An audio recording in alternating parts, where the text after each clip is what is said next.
ओम श्री विष्णवे नमः। जय श्री कृष्ण मित्रों, राधे राधे। ओम कृष्णाय वासुदेवाय हरे परमात्मने प्रणतः क्लेशनाशाय गोविंदाय नमो नमः। प्रिय भक्तजनों, आप सभी को होली के पावन पर्व की हार्दिक शुभकामनाएं। आज की वीडियो में होलिका दहन व्रत कथा और पूर्णमासी व्रत कथा श्रवण करेंगे। प्रिय भक्तजनों, कथा को सदैव एकाग्र चित्त होकर के श्रवण करना चाहिए। बोलिए गणपति गजानंद महाराज की जय, श्री हरि विष्णु भगवान की जय, लक्ष्मी मैया की जय। एक बार नैमिषारण्य में तपस्या करते हुए शौनक आदि ऋषियों ने सूत जी महाराज से पूछा कि जिसके करने से मनुष्य मनोवांछित फलों की प्राप्ति कर सकता है, ऐसा व्रत या तपस्या कौन सी है।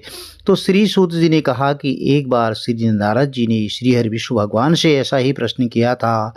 तब श्री हरि विष्णु भगवान ने उनके सामने जिस व्रत का वर्णन किया था वही मैं आपको कहता हूँ। प्राचीन काल में काशीपुरी में एक अति निर्धन और दरिद्र ब्राह्मण रहता था। वह भूख प्यास से व्याकुल होकर के दर दर भटकता फिरता था। एक दिन उसकी दशा से व्यथित होकर के श्री हरि विष्णु भगवान ने बूढ़े ब्राह्मण के रूप में प्रकट होकर ब्राह्मण को सत्यनारायण भगवान का व्रत विस्तार पूर्वक विधि विधान बतलाया और अंतर ध्यान हो गई। तो ब्राह्मण अपने मन में ही श्री सत्यनारायण का व्रत करने का निश्चय करके घर लौट आया और इसी चिंता में उसे रात भर नींद नहीं आई। सवेरा होते ही वह सत्यनारायण भगवान के व्रत का संकल्प करके भिक्षा मांगने के लिए चल दिया। उस दिन उसे थोड़े ही परिश्रम से बहुत अधिक धन धान्य भिक्षा में प्राप्त हुआ। सायंकाल घर पहुंचकर उसने बड़ी श्रद्धा के साथ श्री सत्यनारायण भगवान का विधि पूर्वक पूजन किया। भगवान सत्यदेव की कृपा से वह थोड़े ही दिनों में धनवान हो गया और वह जब तक जीवित रहा तब तक महीने के महीने श्री सत्यनारायण का व्रत और पूजन करता रहा। यह देह छोड़ने के बाद वह श्री हरि विष्णु लोकों को गया। तो श्री सूत जी ने पुनः बोले कि एक दिन वह ब्राह्मण अपने बंधु बांधवों के साथ बैठे बैठे ध्यान मग्न होकर के श्री सत्यदेव की कथा सुन रहे थे। तभी भूख प्यास से व्याकुल एक लकड़हारा वहां जा पहुंचा और वह भी भूख प्यास से भूल करके कथा सुनने बैठ गया। कथा की समाप्ति पर उसने प्रसाद ग्रहण किया और जल पिया। फिर उसने ब्राह्मण से इस कथा के बारे में पूछा तो उन्होंने बताया कि यह सत्यनारायण भगवान का व्रत है जो मनोवांछित फल देने वाला है। पहले मैं बहुत ही दरिद्र था, इस व्रत के प्रभाव से ही मुझे यह वैभव प्राप्त हुआ है। और यह सुनकर लकड़हारा बहुत प्रसन्न हुआ और मन ही मन श्री सत्यनारायण भगवान के व्रत और पूजन का निश्चय करता हुआ लकड़ी बेचने के लिए बाजार को चल पड़ा। उस दिन लकड़हारे को लकड़ियों का दुगुना मूल्य प्राप्त हुआ। उन्हीं पैसों से उसने केले, दूध, दही आदि पूजन सामग्री को सवाया मात्रा में खरीद लिया और घर चला गया। घर पहुंचकर उसने अपने कुटुंबीजनों और पड़ोसियों को बुला करके विधि पूर्वक सत्यनारायण भगवान का पूजन किया। भगवान सत्यनारायण की कृपा से वह थोड़े ही दिनों में संपन्न हो गया। तो श्री सूत जी ने फिर कहा कि प्राचीन काल में उल्कामुख नाम का एक राजा था और वह उसकी दोनों रानी बड़े धर्मनिष्ठ थे। एक समय राजा रानी भद्रशिला नदी के किनारे श्री सत्यनारायण की कथा सुन रहे थे तो एक बनिया भी वहां पहुंच गया। उसने रत्नों से भरी अपनी नौका को एक किनारे पर लगा दिया और स्वयं पूजा की जगह पर गया। वहां पर चमत्कार देख करके उसने राजा से इसके बारे में पूछा तो राजा ने बताया कि हम श्री हरि विष्णु भगवान का पूजन कर रहे हैं और यह व्रत सभी मनोकामनाएं पूर्ण करने वाला है। तो राजा के वचन सुन और प्रसाद पाकर के बनिया अपने घर चला गया। घर पहुंचकर उसने पत्नी से इस व्रत का सब वृत्तांत कहा और संकल्प किया कि मैं भी संतान होने पर यह व्रत करूंगा, मुझे भी कोई संतति नहीं है। तो उसकी पत्नी का नाम लीलावती था। तो सत्यदेव की कृपा से कुछ ही दिनों में वह गर्भवती हो गई और 10वें महीने में भगवान की कृपा से उसे एक कन्या की प्राप्ति हुई। कन्या का नाम उन्होंने कलावती रखा और वह चंद्रमा की 16 कलाओं की भांति जो है नित्य प्रति बढ़ने लगी। एक दिन अवसर पाकर के लीलावती ने अपने पति से कहा कि आपने पूर्व में व्रत करने की बात कही थी, संकल्प किया था, तो अब हमारे को कन्या रत्न की प्राप्ति भी हो गई है, तो अब हमें जो है यह व्रत करना चाहिए।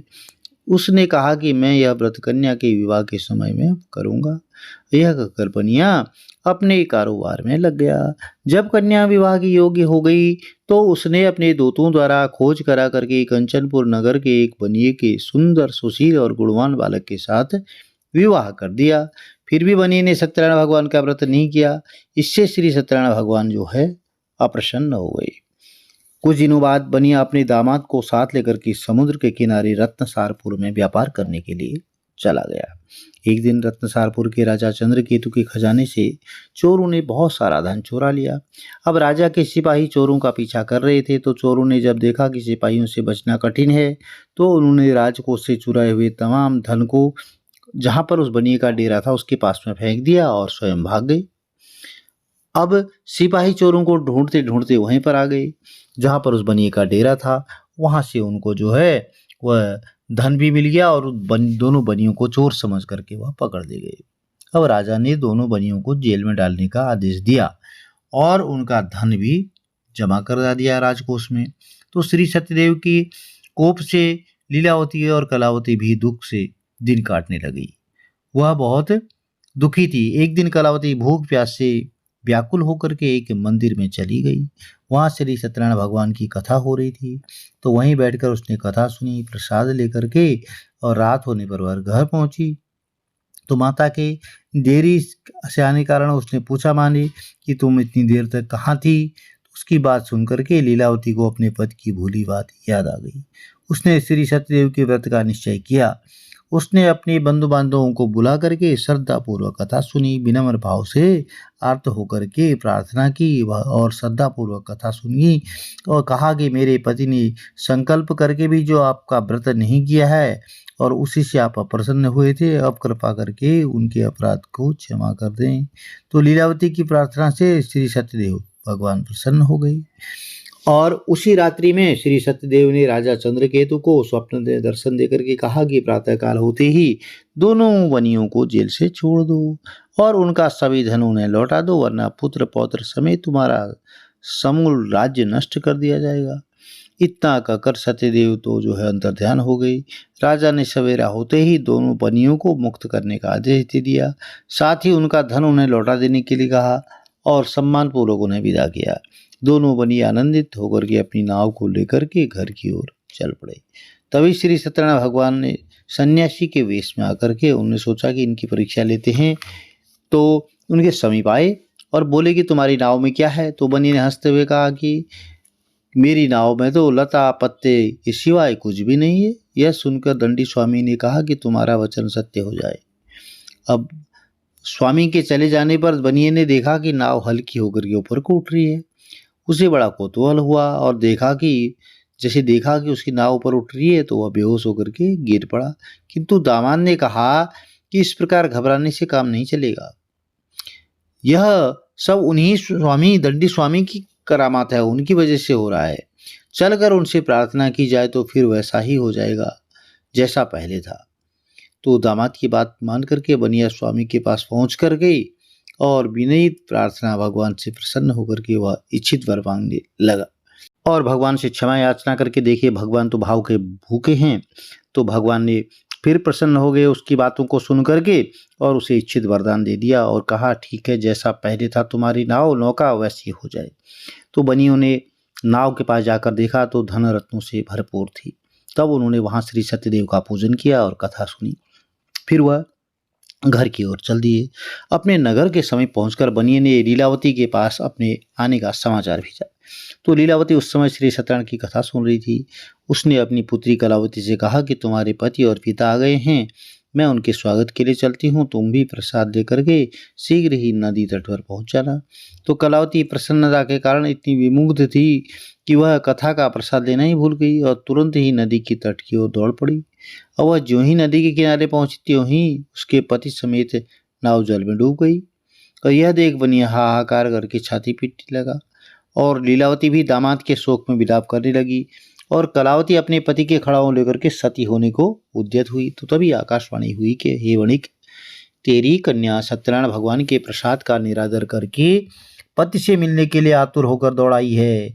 यदि वह प्रसाद लेकर के फिर आए तो उसका पति जी उठेगा। यह सुन कलावती घर की ओर दौड़ गई और श्री सत्यनारायण का भगवान का प्रसाद लेकर के नदी के किनारे आई तो क्या देखती है कि उसके पति समेत नौका जो है जल में तैर रही है।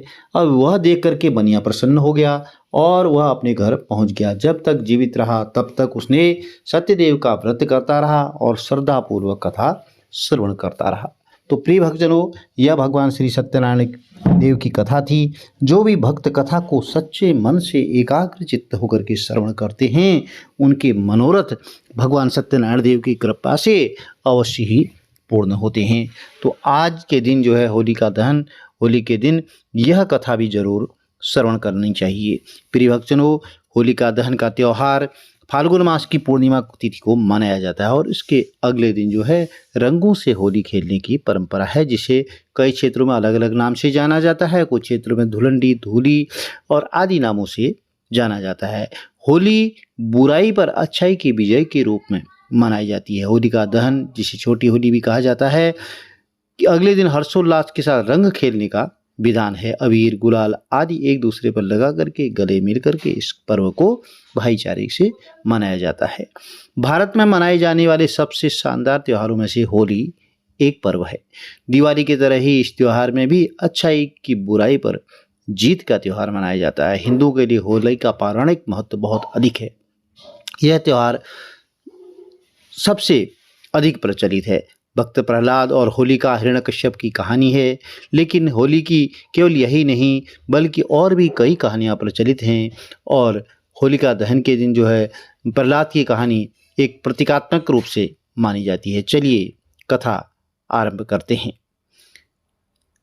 पुराणों के अनुसार दानवराज हिरण्यकश्यप ने जब देखा कि उसका पुत्र प्रहलाद सिवाय श्री हरि विष्णु भगवान के किसी अन्य को नहीं भजता है, ना ही किसी की पूजा करता है, तो वह बहुत ही क्रोधित हो उठा और अंततः हिरण्यकश्यप ने जो है अपनी बहन होलिका को आदेश दिया कि वह प्रहलाद को अपनी गोद में लेकर के अग्नि में बैठ जाए, क्योंकि होलिका को यह वरदान प्राप्त था कि उसे अग्नि नुकसान नहीं पहुंचा सकती। किंतु हुआ इसके ठीक विपरीत। होलिका जल करके भस्म हो गई और भक्त प्रहलाद को कुछ भी नहीं हुआ। तो इसी घटना की याद में इस दिन होलिका दहन करने का विधान है। होली का पर्व संदेश देता है, यह मैसेज देता है कि इस प्रकार ईश्वर और अनन्य भक्तों की रक्षा के लिए भगवान सदैव उपस्थित रहते हैं। होली की केवल यही नहीं बल्कि और भी कई तरह की कहानियाँ प्रचलित हैं। तो प्रिय भक्तजनों, एक अन्य कथा भी प्रचलित है होली की। एक महाकामदेव की भी कहानी है। माता पार्वती शिव से विवाह करना चाहती थी, लेकिन तपस्या में लीन भगवान भोलेनाथ का ध्यान उनकी तरफ गया ही नहीं। ऐसे में जो कामदेव आगे आए और उन्हें शिव पर पुष्प बाण चला दिए। तपस्या भंग होने से शिव भगवान को इतना क्रोध आया कि उन्होंने अपनी तीसरी आंख खोल दी और उनके क्रोध की अग्नि में कामदेव भस्म हो गए। तो कामदेव के भस्म हो जाने पर उनकी पत्नी रति रोने लगी और भगवान भोलेनाथ से कामदेव को जीवित करने की गुहार लगाने लगी। और अगले दिन भगवान भोलेनाथ का क्रोध शांत हो चुका था, उन्होंने कामदेव को पुनर्जीवित कर दिया।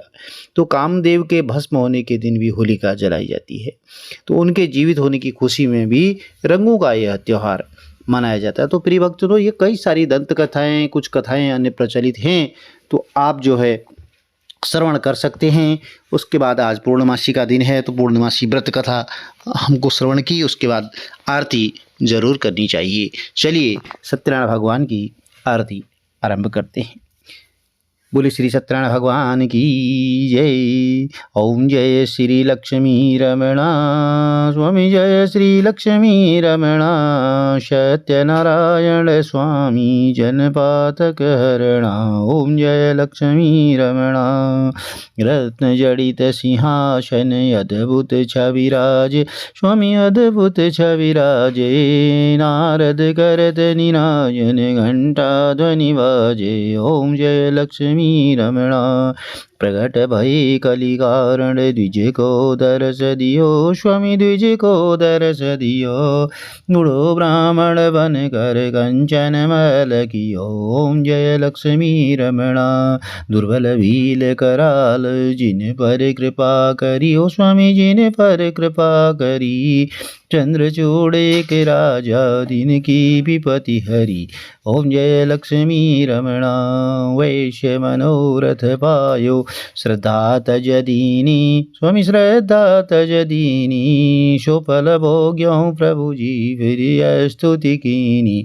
ओम जय लक्ष्मी रमणा भाव भक्ति के कारण छिन छिन रूप धर्यो स्वामी छिन छिन रूप धर्यो श्रद्धा धारण कीनु निको काज सरियो। ओम जय लक्ष्मी रमणा ग्वाल बाल संग राजा मन में भक्ति करी ओ स्वामी मन में भक्ति करी मनवांचित फल दीनो दीन दयालु हरि। ओम जय लक्ष्मी रमणा चढ़द प्रसाद सवायो कदली फल मेवा स्वामी कदली फल मेवा धूप दीप तुलसी से राजी सत्य देवा। ओम जय लक्ष्मी रमणा श्री सत्यनारायण जी की आरती जो कोई नर गावे स्वामी प्रेम सहित गावे कद शिवानंद स्वामी भजत हरिहर स्वामी वांछित फल पावे। ओम जय लक्ष्मी रमणा जय लक्ष्मी रमणा स्वामी श्री लक्ष्मी रमणा सत्यनारायण स्वामी जनपातक हरणा। ओम जय लक्ष्मी रमणा। बोली श्री विष्णु भगवान की जय। प्रिय भक्तजनों, इस तरह भगवान को आरती समर्पित करने के बाद आरती शिथिलीकरण करें और प्रसाद वितरित करें। आपकी मनोकामनाएं श्री हरि विष्णु भगवान जरूर पूर्ण करेंगे। जय श्री कृष्ण। राधे राधे।